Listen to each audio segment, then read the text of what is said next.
Welcome to Pindar Poetry. We hope you learned something new. You start by duplicating the background layer so changes stay non-destructive. This protects the original.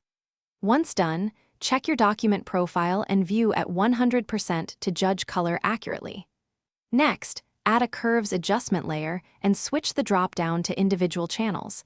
This gives precise control over red, green, blue balance. Make small opposing adjustments. Pull blue up if yellow is strong, so you remove the cast without crushing midtones or highlights. Now you refine the correction by combining color balance and selective color layers. Each targets different tonal ranges, so use them together. Make measured moves. Shift midtones toward blue or cyan to neutralize yellow, then fine-tune highlights and shadows to maintain contrast. Use the eyedropper to sample neutral areas and watch RGB readouts. Values close to equal indicate neutrality.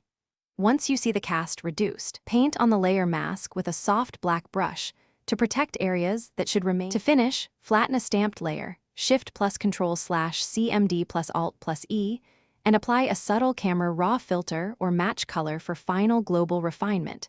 This evens skin tones and highlights. Make sure to compare before and after by toggling layers and adjust opacity to blend corrections naturally. If things look off, check your monitor profile and proofing settings, reset individual adjustment layers, or place a neutral gray sample and read RGB to guide further tweaks. These steps solve most remaining yellow cast issues. Thanks for watching. Consider subscribing if we helped you.